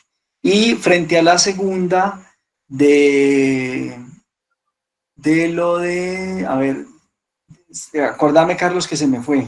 Sí, lo segundo era que teniendo en cuenta que el levita y el saduceo tomaban parte de esa limosna que daban los fieles. Ya ¿Sí? me acordé. Sí, Pero hay no es una registro de que limosna. Jesús hablara sobre tema de corrupción en esa práctica. Bueno, no sabría decirte si, o si lo hay, no lo conozco. No conozco pues algún registro histórico de Flavio Josefo, de pronto que es el que nos ubica más en ese contexto. No conozco si Flavio Josefo hable de eso. Flavio Josefo sí habla de la corrupción de Caifás y de Anás, ¿sí? Y de Anás dice que tenía, o Caifás, no recuerdo bien ahorita, pero uno de los dos, que tenía una flota de 1000 barcos en el Mediterráneo y recibía impuestos de alrededor de más de 240 aldeas o corregimientos. Pues sí, en parte denuncia Flavio Josefo la corrupción de Caifás y de Anás, pero no propiamente nos dice que Jesús haya dicho algo sobre el templo. Ahora, porque recuerden que lo último que Jesús conoce es el templo. Entonces, la poca información que Jesús puede tener del templo, o la información que puede tener es muy poca realmente, porque él se ha vuelto todo el tiempo, es en el norte, en la zona agraria, rural, campesina, y por ende, pues, de lo que pueda pasar en la gran ciudad, no sé qué tanto pueda estar enterado él realmente de eso, entonces no podría decirte. Y te diría que no es una limosna, ¿no? Hoy nosotros hablamos de limosna, lo que se había que dar en tiempo era El el diezmo. diezmo, Ujú, ¿sí? ujú. Era Y el 10%, el mire que 10%. yo también, digamos que he leído sobre pues la posición que tenía Caifás y Anás, pues su posición como privilegiada, que eran ricos, ¿sí? Y pues tenían obviamente hay una relación ahí de familiaridad, ¿sí? Él era Ajá, el suegro, Caifás era el suegro, perdón, Anás era el suegro de Caifás, ¿verdad? ajá, Entonces, sí. ahí la pregunta mía realmente iba enfocada en esa perspectiva de que, bueno, si tenían una posición privilegiada, seguramente estarían sacando beneficio de ese diezmo un poco más de lo normal, ¿sí? Entonces pensé que de pronto No, había total. de esa práctica. No, y seguramente que sí, aunque Jesús no lo haya dicho, porque de pronto no, bueno, no sé, no sabemos si lo supiera o no. Por lo que digo, él vive permanentemente, está en el campo, en el norte, pero seguramente que tenía que darse. Es una familia de aristócratas y por ende, pues, el Y Profe, interés también, y monetario también está a la orden del día. Y también pro- mire, profe, que, Sí, que eso nos lleva a pensar lo siguiente, es decir, una cosa no me está llevando a pensar a la otra y es lo siguiente, y es que eh, pensando que Caifás y Anás sacaban beneficio económico, ¿sí? Para ellos también era un perjuicio de que Jesús hablara sobre algo de pronto de que no dieran el diezmo o prevenir a la gente de pronto o ponerlos como en contra de dar un diezmo porque había un beneficio oculto para ellos y era una amenaza también a su bolsillo, ¿sí? O no claro, cuando sin duda alguna, sacó a los sin duda cambistas alguna.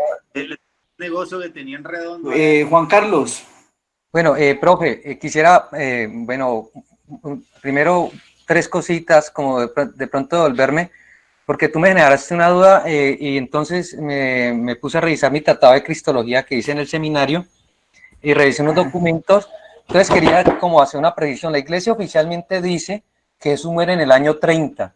Y frente a la arqueología, Ajá. la historia, Jesús nace durante y ahí en el texto de Mateo, en el texto de aparece como digamos, y se puede tomar como un argumento histórico, pero y frente a lo que dice Pablo Josefo y todo esto, y Tácito también, porque Tácito también es un historiador de la antigüedad, no cristiano, pero que también estaba mirando todo eso. Jesús va naciendo entre el 6 y 4 antes de la era cristiana, si me permiten decir eso. O sea, y muere más o menos entre los 36 y 37 años, no es de 27 años. Históricamente, arqueológicamente, o sea, pues lo que, digamos, no es que rechaces la propuesta que tú haces. Y según, ¿por qué lo decía? Porque a los 30 años ellos podían predicar, pero ya era un jacán, y se me olvida la otra palabra, que empezaban a hacer así como hacen en el sacerdocio y los obispos que les imponen las manos, a los 40 años ellos podían ser rabinos y les imponían las manos. Ya, y podía ser un doctor de la ley propiamente, ahí ya era un doctor de la ley, y lo reconocían como rabino después de los 40 años. Frente al tema del matrimonio, usted lo explicaba muy bien, de 12 a los 14, las mujeres podían a los 14 años y los hombres a los 15, estaban autorizados. Frente al tema que planteaba Carlos, ojo, Jesús tiene una conversión, y me puedo centrar en el Evangelio, pero aparece en los sinópticos muy bien, y lo hemos escuchado esta semana, si hemos estado pendientes de los Evangelios de la Eucaristía, del discurso del pan de vida. Jesús nota eso y ve, primero, no es el camino, no es las armas. Segundo, Jesús lo dice de una manera, y, ojo, tenemos que mirar que el Evangelio de Juan va entre el año 90 al 100. Entonces, eso ya ahí es una lectura teológica, ¿no? Hay que decirlo de esa manera. Ahí hay una lectura teológica de esa manera. Pero más cercanos tenemos que ir a Juan, a Marcos y a Lucas, que son los más cercanos, y que el primer evangelio se escribe más o menos entre el 65 y el 67 después de Cristo, unos 30 años, eso hay que tenerlo en cuenta. Jesús tiene dos etapas, y me gusta mucho lo que plantea Retamales, Santiago Silva Retamales, y eso yo se lo comentaba también al padre que ustedes llevaron, el padre Olloro, ¿no? Y concluíamos en eso, sí. Estamos de acuerdo de que, o sea, Jesús tiene una conversión, si me permiten esta palabra, si me permiten, y es, Jesús empieza a predicar a todo el mundo, pero ve un rechazo de los israelitas, y en ese rechazo es que Jesús se da cuenta de que no, el camino es con multitudes, primero, y empieza, después del capítulo 9 en Lucas, desde el 6 al 8 en Lucas, Jesús está en una actividad con multitudes, pero del 9:51 en adelante Jesús se dedica a formar a los 12 y a más o menos un grupo de 32 discípulos, que es lo que se dice, tratando el Evangelio, ¿no? Frente a lo que se proponía de ahí en Jesús. Entonces Jesús se da cuenta y ahí lo evidencia las parábolas, ¿no? Y lo otro, el relato de Juan ilumina mucho para que nosotros podamos hacer una lectura teológica, ¿no? Ustedes no me buscan, sino porque se hartaron, trogo, el verbo trogo, se tragaron, se hartaron de pan. Y la respuesta es que ellos querían nombrarlo rey, porque yo no sé, podemos hacer una interpretación, ellos ya dijeron, no solo por lo militar, sino porque ya no querían hacer nada. Y el gran milagro de ese discurso del pan de vida, que también es un relato eucarístico, es eso, ¿no? O sea, si hacemos la conexión bíblica, si tenemos, Dios, te ganarás el pan con el sudor de tu frente, ¿no? La bendición del trabajo, que es un tema de discusión, pero ¿a qué no me quiero centrar yo? De que Jesús se da cuenta de que, y si uno mira a Mateo, si uno era Marcos, los sinópticos, Jesús primero está con multitudes, y en Marcos es horrible las multitudes, porque es el que primero pone dos multiplicaciones de panes, es el evangelio del toque, Jesús toca a todo el mundo, sana a todo el mundo, toca a leprosos. Entonces yo creo que frente a la posición, Jesús se da cuenta, y dicen los especialistas en Biblia, entre ellos Retamales, y lo dice el padre Oñoro, que me parece que es muy bueno en Biblia, aquí padres locales que me parecen muy buenos biblistas, lo dice Saúl, lo dice el decano de la facultad de nuestra Universidad Católica, y lo dice Germán Martínez, los biblistas de nuestra arquidiócesis, ¿no? Me parece que es un buen aporte, y están de acuerdo en eso. ¿Por qué lo dicen? Porque es lo propio que dice la Iglesia, y sin ánimo de ser cerrado en el debate teológico e histórico, ¿no? Y ese quería ser mi aporte, ¿no? Pero... Bien, no, gracias Juan Carlos. Frente al asunto de la edad, como lo decía, es un planteamiento, ¿no?, que ha surgido nuevo en en el mundo académico y tiene sus seguidores, ¿sí? Y me parece que es válido revisarlo. Frente al asunto histórico, no sé hasta dónde nosotros pudiéramos encontrar eso porque pues nadie anotó la fecha del nacimiento de Jesús, ¿no? Es decir, cuando nació nadie seguramente cayó en cuenta de eso o no era el interés. Algunos utilizaron el dato de la muerte de Herodes el Grande y del censo, del famoso censo de empadronamiento que mandó el emperador de Roma, que por eso es que Jesús nace en Belén, como para indicar un poco el tema de la edad, ¿sí? Y poder ubicarlo en los 33. Pero hasta ahora no se ha podido encontrar ninguna evidencia histórica que diga que el emperador mandó hacer un censo en ese tiempo, ¿sí? Al parecer es una construcción lucana, la narración de la narrativa lucana. Elsa Tames, por ejemplo, que ha trabajado muy bien, yo diría que Elsa Tames es una de las mujeres que en Latinoamérica, no digo del mundo, pero sí de Latinoamérica, que más ha estudiado el contexto romano del tiempo de Jesús, y no se ha encontrado alguna evidencia en los registros de los anales de un censo en ese tiempo. Entonces, digamos que las fuentes históricas para poder ubicar exactamente el nacimiento de Jesús nos quedan muy, muy difíciles. Ahora, pero cuando no se puede lo histórico, pues hay que llegar a un consenso, y efectivamente el consenso es el que tú acabas de plantear y es el que se defiende o se define desde la iglesia y desde la cristología. Ahora, yo diría que eso no altera mucho el asunto, simplemente pues planteaba otra hipótesis que ha surgido y No, que ha venido ganando un yo poco de no, no, fuerza. yo lo que digo, profe, perdón que te interrumpa, es propiamente, sí, lo dice Lucas, pero también yo digo es frente al tema de arquelado, ¿no? Porque sí se puede comprobar históricamente y desde la arqueología se puede ver, desde la historia se puede ver, pero aquí no es Sí, un sí, tema de debate para que tú puedas avanzar. Lo que quería decir era eso, sí, ¿no? sí, Sí, para que tú puedas ok, avanzar, porque si no se alarga y ya es un tema de consulta también, bien. o un tema que podemos ampliar. Qué pena ahí como la interrupción. No, no, y vale la pena seguirlo discutiendo. Bien, gracias. Y frente al otro, pues ya eran aclaraciones o complementos que estabas haciendo a lo que hemos desarrollado.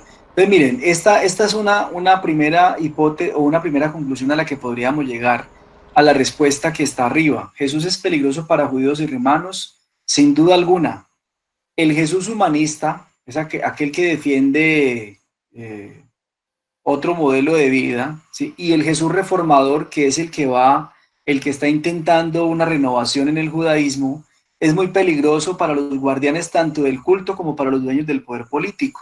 Estamos ante un Jesús que está proponiendo dos cosas. Por un lado, cómo se reforma su religión, porque siente que se ha ido por donde no es, se concentró en el cumplimiento de normas, ¿sí? Yo soy judío si cumplo esto o aquello, y no lo soy porque no cumplo esto. Es decir, el reformador y el Jesús humanista que está proponiendo un nuevo estilo de vida, pues ambas cosas atentan contra los dos modelos o contra los dos poderes de ese tiempo, ¿sí? Bien, en el juicio, yo creo que alcanzamos a abordar el juicio por hoy, ¿sí? Ahora perdón, tenemos un poco más de media hora. Podríamos abarcar el tema del juicio. ¿Cómo se desarrolla el juicio? Entonces ya vimos el asunto de la detención, luego los interrogatorios, las razones por las cuales es llevado a juicio. No hemos entrado al juicio todavía, sino las razones por las cuales es llevado al juicio. Y esas razones pues tienen unos sustentos que acabamos de plantear. Jesús es peligroso para los dos poderes que controlan la ciudad y el país en ese momento. Ahora miremos entonces qué es lo que pasa durante el juicio, ¿sí? Viene la pregunta que nos hemos hecho. ¿Pilato es inocente de la muerte de Jesús? Vamos a ver qué dicen los evangelios y qué podemos también ir construyendo históricamente. Marcos dice que Jesús reconoce ante Pilato que es rey. Cuando él le pregunta, ¿tú eres rey? Sí, yo lo soy, tú lo has dicho. Mateo dice, en la misma línea de Marcos, dice también que Jesús reconoce ante Pilato que es rey y agrega dos elementos nuevos, ¿sí? Agrega la mujer de Pilato que intercede por Jesús, ¿sí? De hecho, sabemos el nombre de la mujer de Pilato por un evangelio apócrifo. Según eso se llamaba Claudia. Y otro argumento que plantea Mateo es que Pilato se lava las manos como en señal de inocencia frente a la muerte de Jesús, es decir, yo no soy culpable. Entonces, miren, para Mateo, Pilato no es culpable. Para Marcos no le interesó decir si era culpable o inocente, porque simplemente se va al diálogo de si es rey o no es rey y punto. En Lucas, Pilato considera en 3 ocasiones que Jesús es inocente de los cargos que lo acusan. Es decir, Lucas de otra manera va a decir también que Pilato es inocente, porque 3 veces intentó ante el jurado del juicio defenderlo y decir que no era culpable. Y el Evangelio de Juan presenta una actitud antijudía y antirromana. ¿Por qué antijudía y antirromana? Porque Pilato es del mundo. De hecho, miren que Juan es muy astuto en su discurso, no dice Pilato es culpable, ¿sí? Pero él es del mundo. ¿Y cómo actúan los que son de este mundo según el Evangelio de Juan? Actúan de acuerdo a los intereses de la oscuridad. Entonces, de una u otra manera, le está dando un tipo de responsabilidad a Pilato, ¿sí? Esta posición de Juan es el reflejo del doble rechazo y la doble persecución que ha vivido la comunidad cristiana. ¿Por qué para Juan la actitud de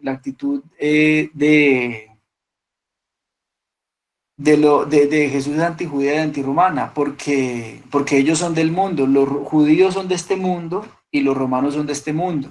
Los judíos han perseguido a las comunidades cristianas y los romanos también las han perseguido. Por ende, los que son de este mundo actúan de acuerdo a los intereses de ellos. Y esos intereses normalmente pues son perversos, no propiamente son inclinados a los sentimientos de Dios. Entonces miren que a Marcos no le interesa. A Mateo y a Lucas sí les interesa decir que Pilato es inocente, parece ser que no quieren entrar en conflicto con los romanos, y Juan, en un lenguaje muy sabio, pero muy denunciante, plantea que ambos son culpables, ¿sí? Pero, Los evangelios indican que, ¿sí? profe, lo que pasa es que hay algo que a mí me gustaría agregar, que hay un elemento en los 4 evangelistas que sí le dan Sí, la señor. inocencia a Pilatos, ¿sí? Que es el elemento de Barrabás. Tanto en Mateo Bueno. 27, en Marcos 15, en Lucas 23 y en Juan 18, Pilatos presenta a Barrabás como una opción para que el pueblo escoja, él no tener la responsabilidad, sino que el pueblo escoja entre un bandido que estaba considerado como lo peor en ese momento, que era Bar-Abás, el hijo de Abás, o Jesús, y el pueblo escoge a Jesús en los 4 evangelios. O sea, es un elemento común en los 4 evangelistas que considero yo que podrían, de parte de los evangelistas, estar justificando o absolviendo la actitud de Pilatos. Sí, tienes toda la razón y gracias por el aporte. Creo que por aquí a Barrabás lo tengo, bueno, más adelante, pero sí, efectivamente lo podríamos ubicar aquí, aunque Marcos no diga nada y al parecer Juan intenta, y Juan los condena a los dos, ¿sí? Es decir, no los salva, pero el argumento de Barrabás podríamos plantearlo aquí, podría servirnos para decir que finalmente, al fin y al cabo, Pilato intentó salvarlo, pero como no pudo, pues obedeció al pedido del pueblo. Gracias por ese aporte, Rodrigo. Pues miren, los evangelios indican que Pilato y los romanos son inocentes de la muerte de Jesús y atribuyen toda la responsabilidad a los judíos. Eso lo podemos deducir del cuadro anterior, agregando lo que nos ha planteado Rodrigo. La posibilidad de una muchedumbre pidiendo la muerte de Jesús es poco probable, porque aunque el Evangelio de Juan presenta una muchedumbre dentro del empedrado, ¿sí? Esta escena es más de carácter apologética en contra de los judíos, ¿sí? Porque al juicio, al empedrado donde Pilato ejercía los juicios o lideraba, encabezaba el juicio con su personal, entraba normalmente el acusado, los acusadores y la defensa. No es que fuera un espectáculo público. Ahora, agreguemos un detalle que le he dicho desde el principio. Recuerden que estamos en el viernes en la mañana, que es el día antes de la Pascua. Ese día empiezan los rituales de purificación y los que han celebrado la fiesta de los ácimos lo han empezado desde el día anterior. Por ende, ningún judío piadoso iba a pisar la casa de Pilato. ¿Por qué creen ustedes que no le iban a pisar? Estaban purificándose. Porque Porque quedaban impuros. entrar a la... Era un pagano. Exactamente, exactamente, porque entrar a la casa de un pagano te volvía impuro, ¿sí? Pues, la muchedumbre pidiendo la cabeza de Jesús es poco probable, ¿sí? Porque realmente estamos ante una fiesta muy importante en la que todo el mundo se cuida y evita entrar en alguna impureza contra la norma. Entonces, esa escena es más de corte apologética. Apologética quiere decir que está en contra, es una manera de los evangelios echarle toda la responsabilidad a los judíos, ¿sí? Profe, El una proceso, consulta. señor, Eh, bueno, teniendo en cuenta que el juicio no se hizo como pública, digamos que en presencia de la muchedumbre, no se hizo en presencia de muchedumbre, ¿qué implicación política podría haber tenido el hecho de que Pilato, valiéndose de esa estrategia de liberar a a un reo, hubiera más bien dicho, pues como este es común liberar un reo, voy a liberar a este y ya, y dígase y cúmplase? ¿Qué implicación política hubiera tenido eso? Porque finalmente lo hubiera podido hacer. bueno, sí, no, de hecho, incluso históricamente no se ha podido encontrar, solo los únicos que dicen que Pilato tenía ese gesto generoso con los judíos son los evangelios, porque no hay otro argumento, al menos textos históricos o no canónicos, que nos puedan decir que es solo una práctica habitual de los romanos con los judíos, ¿sí? Ahora, no sabemos si fue que Pilato fue el único que pues la consideró y la aplicó. Consideraciones políticas, seguramente que si Pilato diciendo, mire, eh, para mí es inocente, partamos del principio de que es inocente, de que Pilato quiere salvar a Jesús, ¿sí? Y como para Pilato lo quiere salvar, pues dice, para mí es inocente, el asunto del que ustedes lo acusan es un tema religioso, yo en eso no me voy a meter, por ende yo no lo condeno. Denle unos latigazos y lo sueltan, ¿sí? Y como es práctico, como tengo la costumbre, que eso es lo que llama la atención, como dice, como era la costumbre que no aparece en ningún libro extra bíblico, pues digamos que si fuera una costumbre, tenía que debatirse, tenía que haber solo una persona para condenar, pero al parecer aparece el famoso Barrabás, el Bar Abás, aparece este personaje que pues parece ser que como que es sacado de la manga del mago porque nunca se había dicho nada de él hasta ese momento y aparece ahí en ese momento y entonces como no tiene solo uno, sino que tiene dos, entonces le da la opción al pueblo de escoger. Cuando usted le da la opción a alguien de escoger, ¿con qué propósito lo hace, Carlos? No asumir la Con, responsabilidad. para no asumir la responsabilidad. Ah, exactamente. Y ahí Entonces, me pregunto también si finalmente el rol de Barrabás no podría entenderse como una cuestión teológica, o hay sí, referencia histórica como tal de que haya sido verdad. al parecer sí existió un personaje como esos, pero parece ser que es posterior, más o menos entre el año 40-50, y si nos pegamos al calendario, ya Jesús ha muerto. Entonces, se habla de Barrabás, sí, pero posterior, unos años posteriores. Ahora, lo que pasa es que es muy complicado decir si efectivamente hubo un Barrabás en este tiempo, año puntual, con estas acciones. Lo que se dice de Barrabás es de el argumento que plantean los evangelios para presentar a Barrabás es el argumento de siempre y de la época, muy propio de la época. Un bandido que asaltaba caravanas y que atacaba a soldados romanos, ¿sí? ¿Ustedes creen, sí, que si Pilatos tuviese en uno de sus calabozos un asaltante que había matado soldados romanos, que asaltaba las caravanas, seguramente donde transportaban dinero o comida o armas, ¿sí? Y que le generaba conflicto a los romanos, lo hubiera liberado Pilato frente a un inocente, porque si para Pilato Jesús es inocente, ¿qué hubiera preferido Pilato en términos de sus intereses políticos? ¿O cuál debiera haber sido su elección?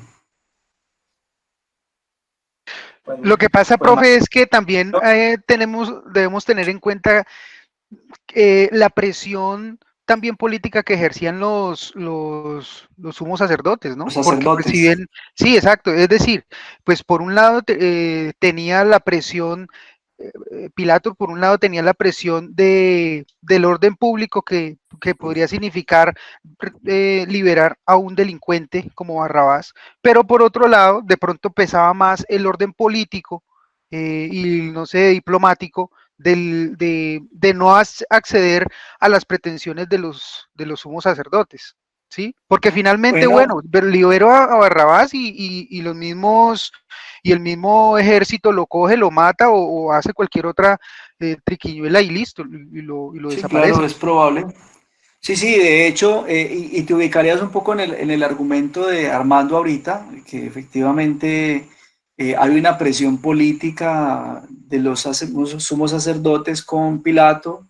Pensemos en que hay relaciones allí de poder y de negocios que los benefician y por ende pues quiere Pilato pagarles el favor a ellos. Lo que pasa es que ahí entonces uno diría, bueno, si sí o sí Pilato o los sumos sacerdotes quieren matar a Jesús, ¿sí? Pero no lo pueden hacer porque, como ya lo hemos dicho, el imperio ocupador se les quitó esa potestad, entonces hay que buscar un argumento. Pues, ¿cuál es el argumento? El argumento es doble, ¿sí? La narrativa de los evangelios mete dos argumentos. Uno, que hay un Barrabás que también está preso con Jesús en ese momento. Y dos, la famosa costumbre de liberar a un preso por Pascua. Pues ya hay dos argumentos y esos dos argumentos le quitan la responsabilidad, o esos dos argumentos son empleados en la narrativa para quitarle responsabilidad a Poncio Pilato de la muerte de Jesús. Y por ende, dejar toda la responsabilidad en manos de los judíos. Por eso es lo que se denominan relatos o narraciones apologéticas. Es decir, que buscan defender a alguien. Lo apologético es la defensa de algo. En este caso es una defensa de los romanos en la persona de Pilato y una acusación directa contra los judíos. Bien, entonces, como les dije, el proceso jurídico se llevó a cabo en el Palacio de Herodes, que era lo que ahorita se conocía como la casa, en ese momento era el antiguo Palacio de Herodes, que ahorita es la casa del procurador romano, después de haber depuesto a Arquelao, que lo citaba ahorita Juan Carlos, alrededor del año 15, entre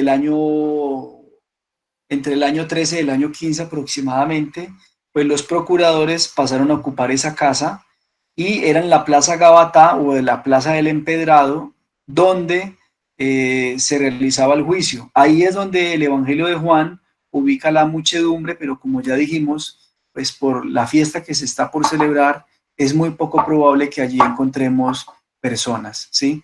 Ahora, ¿para qué son puestas entonces estas personas dentro de la narrativa del Evangelio? Pues necesitamos los culpables directos, ¿sí? Si Pilato es inocente y hay alguien que va a asumir la responsabilidad, entonces deben estar presentes allí y efectivamente por eso se presentan narrativamente estos personajes. Bien, creo que podemos terminar con el veredicto romano, porque ya me cansé de la voz, me disculpan ustedes, y mañana tenemos otras dos sesiones, otras 2 horas, perdón. Les invitaría a terminar con esto del veredicto romano, ¿sí? Aquí era un poco lo que hablábamos de Barrabás y de la famosa costumbre, ¿sí? Según los evangelios, había un indulto romano en tiempo de Pascua, ¿sí? O previo a la fiesta de Pascua. ¿En qué consistía ese indulto? Dice Marcos 15, 6, 15, que se tenía la práctica de un indulto con criminales, pero esta práctica no está atestiguada ni por Josefo ni por la Misná, que era lo que les decía ahorita. No tenemos ningún texto extrabíblico que nos diga que eso realmente existía. Que un criminal quede libre por presión de la plebe, esto es poco probable, sobre todo la justicia romana, que era tan implacable. Recuerden que el derecho romano es implacable, y que Pilato, que se dice que era terrible, ¿sí?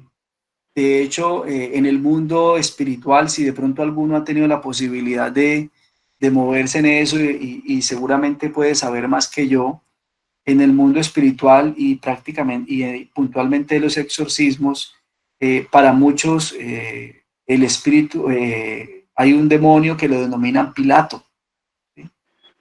Entonces, es decir, para indicar no solo que es el responsable de la muerte de Jesús, ¿sí?, sino que también era terrible. De hecho, Pilato, después de que sale de la provincia, de estar como procurador en la provincia de Palestina, es llevado directamente a Roma, llamado por el emperador, lo que es depuesto de ese cargo, y lo dejan aislado de la función política romana, porque las quejas de él fueron permanentes. Además de que era corrupto, también era asesino. A Pilato lo pusieron allá para mantener el control de la provincia, y lo cumplió con creces el asunto. Entonces no estamos ante una mansa paloma. Y que Pilato se dejara presionar por una muchedumbre para liberar a uno y dejar al otro, es poco probable desde esa perspectiva romana. Pues responsables los judíos. Según los evangelios, los judíos son los únicos y directos responsables de la muerte de Jesús, por lo que ya decimos ahorita. Y aquí resumo entonces: porque detienen a Jesús y lo entregan a Pilato, porque según el derecho judío ninguna persona sale en su defensa, es decir, arman todo el andamiaje para que nadie lo pueda proteger o defender, y luego la muchedumbre es la que pide la muerte de Jesús. Dato, como les digo, no histórico, poco probable, y que podría ser más bien parte de la narrativa del evangelista. Viene la otra pregunta: ¿inocente Pilato? Para los evangelios, Pilato es inocente de la muerte de Jesús por 4 razones. Porque no se escandaliza cuando Jesús le dice que le confiesa en el juicio que es el rey de los judíos, ¿sí? Imagínense cuál hubiera podido ser la respuesta histórica de Pilato cuando un reo que está ahí esposado y le dice: ¿usted es el rey de los judíos? Sí, yo lo soy. Y Pilato se queda tranquilo, no tiene ninguna reacción. Si decir que él era el hijo que era el rey de los judíos, era lo mismo que decir que era el descendiente de David, y por ende venía a reclamar el trono de su padre, de su antepasado, y eso implicaba la desocupación romana. Pero vemos un Pilato tranquilo, sereno ante esa respuesta. Segundo, insiste en la inocencia de Jesús durante el juicio, como ya lo mencionamos. Su esposa y él no quieren condenar a Jesús, y finalmente le ofrece un indulto a Jesús, pero el pueblo es el que decide que no sea Jesús, sino Bar-Abás. Bien, el análisis preliminar que podemos hacer de esto es el siguiente: si los hechos históricos acerca del indulto no existen y la versión de los evangelios es de orden apologética, entonces los romanos son los culpables directos de la muerte de Jesús, en razón a la iniciativa de las autoridades judías. Ojo con esto, yo no quiero decir que los judíos no son culpables, y particularmente los sumos sacerdotes, ¿sí? Miren, piensen en esto. Ahorita que llevamos no sé cuántos días de cuarentena, ya no sabemos ni cuántos días son ni qué día estamos, ¿sí? Pero piensen que la Pascua, previo a la Pascua, era como casi una cuarentena. Podría compararlo con eso, ¿sí? Las compras se hacían anticipadamente para celebrar la Pascua, y la gente procuraba estar en casa organizando y haciendo todos sus rituales de pureza. Los únicos que pudieran de pronto estar por ahí trabajando eran los pecadores públicos, especialmente los que se encargaban de los corderos, de degollarlos y toda esta práctica, pero la mayoría de las familias lo hacían era en casa ellos mismos, ¿sí? o muchas veces evitaban no hacerlo en casa para que la sangre no los contaminara. Pues, es decir, las calles estarían prácticamente casi medio vacías, la gente en su cuento de la Pascua, tratando de organizarse, ¿sí? Porque el día sábado era el que se salía para ir al templo y propiciar pues participar del culto principal. Entonces, no digo yo que los judíos o los sacerdotes no sean responsables, ellos lo son efectivamente, pero no podemos sacar de esa culpabilidad a los romanos. Entonces, si el asunto, si el indulto no es histórico o no hay datos que nos lo puedan demostrar y la versión de los evangelios es más apologética, entonces los romanos son los culpables directos de la muerte de Jesús en razón a la iniciativa de las autoridades judías que terminan trabajando para los intereses romanos. Es decir, aquí de pronto, me disculpa Armando, leí un poco la contraria, hay intereses de ambos, sin duda alguna, pero parece ser que los que terminan más bien trabajando para los intereses de los romanos son los judíos más que los romanos para los judíos, ¿sí? Bien, les invito a que dejemos allí, faltan 10 para las 9, ahí me disculpan no les dé esos 10 minuticos, pero de verdad sí se me cansó la voz y para continuar mañana. Entonces, no sé si hay alguna pregunta, alguna inquietud antes de que nos despidamos.